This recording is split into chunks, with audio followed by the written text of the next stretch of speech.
Welcome back, actor friends. Today I want to talk about how to get into drama school. Now, the selection process is a massive topic, and today I want to specifically focus on what is an audition panel looking for when they're watching your audition video, your self-tape that you've sent in, or if they're watching you in person. What is kind of like the ticking the boxes that they're looking at, the different categories. I'm going to dig more into the whole selection process on Instagram in the coming weeks, so come and join me there, especially if you've got questions. Let's chat about it, let's pick it apart, because there's so many factors, but let's focus on what you can do, and that is think about your process and prepare thoroughly. So of course, because this is Shakespeare with Sarah, I'm going to focus mostly on the classical text or heightened text element of the audition, which most drama schools have, but everything I'm saying also applies to the contemporary monologues. They're just kind of weighted differently. I'm going to break that down as we go through, and I'm also going to give you some tips for developing each of those categories. There's different areas of your process, so if you're not familiar with those areas, hopefully that will give you something to work on.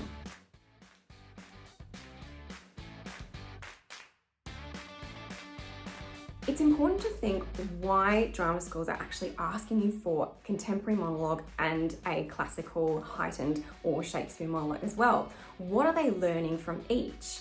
When it comes to the classical or heightened monologues, what they're looking for is everything outside of realism, basically. Because usually contemporary monologues are realism, and that is to do more with truthfulness, specificity, the kind of things that we usually think of when it comes to acting. You know, am I believable? And I'll talk about that more as we go on. Shakespeare is not realism, and a lot of classical texts are not realism.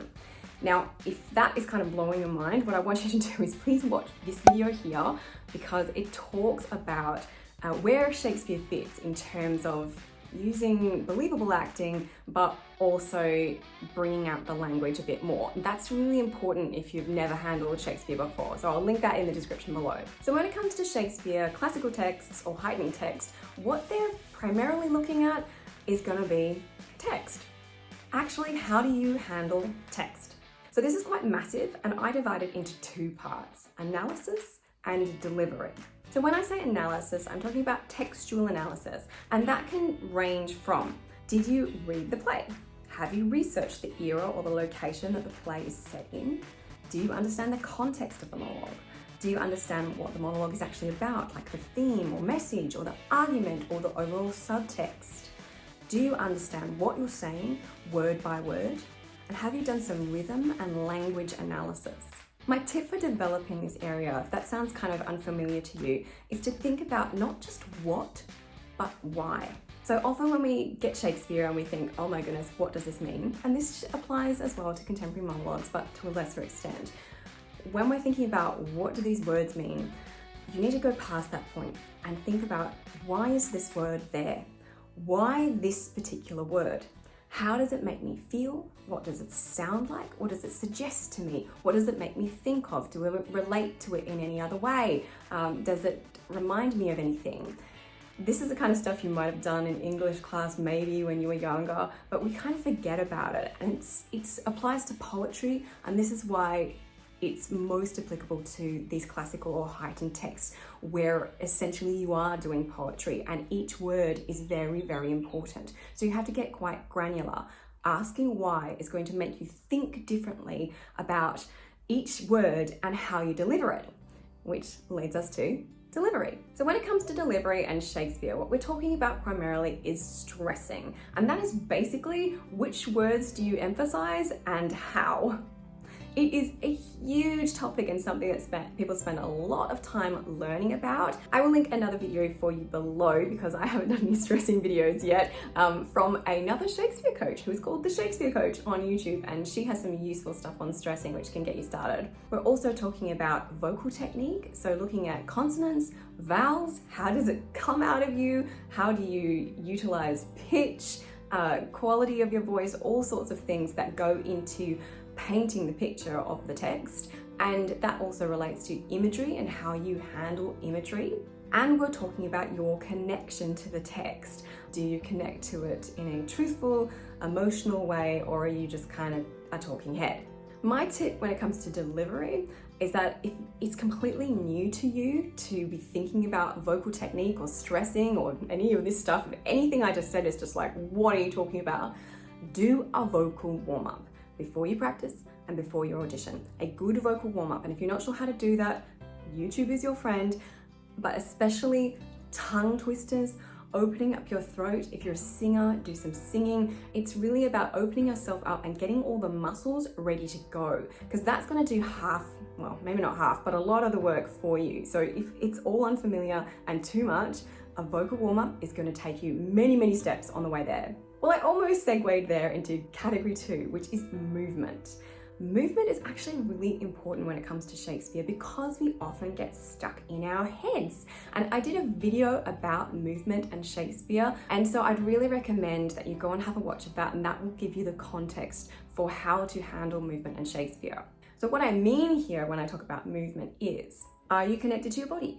Are you grounded? Do you have a stage presence or camera presence? What about your characterization? Is your movement appropriate to your character? Have you thought about gesture? Is it appropriate for the style that you're working in? These are really big topics again, and it's the sort of stuff that you might need to do a bit of training in order to really perform it well. And that is why often people that get into drama school are ones that have done a fair bit of training already, okay? So if you're brand new, you've got a lot to kind of look into and a lot to think about in your preparation process. So I always say that the best thing you can give yourself is time. But for this one particularly, please do go and watch that video. And the other thing I recommend is when you're warming up your voice, also do a movement warm-up. Things that help you connect with your breath. So connecting breath, body, mind, and heart. So stuff like yoga, Tai Chi, any sort of breath work is fantastic. Even running around the room while you're working on your lines can help you reconnect with your body. And I have another video on this, which is called How to Be Truthful When You're Acting Shakespeare. So that can be another one that can help you work through this process as well. I'm linking all this stuff in the description box below. So this is gonna help you get through the process. Now, category 3, truthfulness and specificity. Now, this is the name I'm giving to essentially the category that everybody thinks of when they think of acting, which is like, are they believable? You know, is it truthful? Do I feel like you're a real person? Do I want to watch you? Am I engaged? All that kind of stuff. You know, that's hard to encapsulate because everything is overlapping. Everything that you do in terms of your text work, your delivery, your movement work, that all feeds into that believable thing. Particularly, I think, when it comes to this category, we're talking about characterization and character choices, and also imagination. If you've got a background in screen acting or realism, this is where you shine, and this is what they're looking at when it comes to contemporary monologues, is that kind of believability, that lived-in feeling. And really my tip here, if you don't have a process for that, is just really simple stuff like making sure you're still doing your given circumstances. Are you asking questions about who am I, where am I, all of those things? And if you're not, or if you can't answer them, that means you probably haven't done the kind of textual analysis research work that you need to do. And as I said, all that stuff feeds into each other. All the stuff takes time. And that's why they ask us to do Shakespeare and these texts, is because partly they also want to see your work ethic. Have you worked through a process? Have you given yourself enough time and really dedicated yourself to it? So you've watched productions and you understand the context of the character. My little tip here that can help you just a little bit more, because it's such a massive thing and it really can rely a lot on your previous training, but something that I think is massively helpful is imagination work, focusing on who you're speaking to. Because in Shakespearean monologues, it's the same as contemporary monologues in that objective is very important, and the need to affect someone else, that kind of targeting, is very, very important. And it can end up being kind of blah, blah, blah, blah, if you don't understand how you're trying to affect the other person. So asking yourself, how is the character I'm speaking to, or the audience member that I'm speaking to, if it's a soliloquy, affected by every single thing that I say? How are they changing their attitude? You know, when I say this bit, do I change their mind? You know, do they react in a certain way? Do they move away from me? Do they pull a face? You know, how does that feed into me? And what can really help with this is partner work. Get a scene partner to do a full scene with you, the scene that your monologue is from, and really notice like how they're reacting. So you get that lived in feeling, get that feeling in your own body. So imagination work and partner work can really, really help you in this area. Category 4 is interpretation. Now this is kind of hard to encapsulate as well, because what we're looking at here is kind of a next level on from that kind of believability. Like, is it truthful? Is it specific? We're starting to talk about choices. Did you make the most powerful choice for the scene, in each moment? Did you bring anything of your own? Have you brought any creativity to the table? Now, this is the kind of stuff that in a regular audition is really important, because it's the kind of thing that makes you stand out from the crowd. But in a drama school audition, they're really not so worried about that sort of stuff. But what they do want to see is your point of view. Like, what do you bring to the table as a person? They want to see a little bit of your personality. And some of that happens in your monologue choices. So when you choose your monologues, I always say, go for joy and connection over which ones you think are the best or the ones that are lesser done. Don't worry about that stuff. Worry about like which ones spark joy in you. This feels very Marie Kondo. Which ones make you feel something that you can relate to, that make you want to tell this story. That is the most important, because that is what you're going to show them when you perform them. They want to see that. They are probably going to be a bit forgiving of your technique because they know that you're coming to train. So they're not looking for perfect technique, as long as you bring that spark of life. The final category is tech. I'm not talking about, do I have the right backdrop color? What I'm talking about here is, did you follow the audition brief? They want to know if you can follow instructions, if you can read things thoroughly, and can we see you or hear you? If they've asked for a particular framing, like if they want to see a full body shot, did you provide it? People get really, really freaked out about these things these days, and I don't want you to get hung up on tech, but do give some thought to, where am I going to shoot in my house?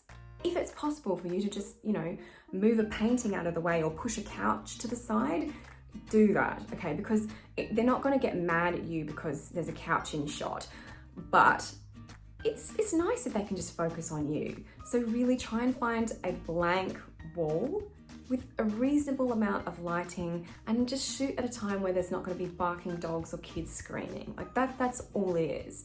Following instructions and not having too many distractions, that's all. So as I said, it's a massive topic. I'm going to talk more about it on Instagram. Please come and join me. Let's go through this, because it is the time of year where everyone's starting to freak out a bit about drama school. And of course, you can come and work with me. I'm doing coaching. We're going to be doing some group classes, all those kinds of things. So I'll announce that all on Instagram as well. If you found that helpful, can you please like the video or drop me a comment, because it really helps me get out to more people, or subscribe if you're getting ready for drama school and you want to keep improving your craft, because that's what we're here for. Shakespeare keeps you improving as an actor, even if you're not going to be a Shakespearean actor. Other than that, I'll see you on Instagram or in the next video.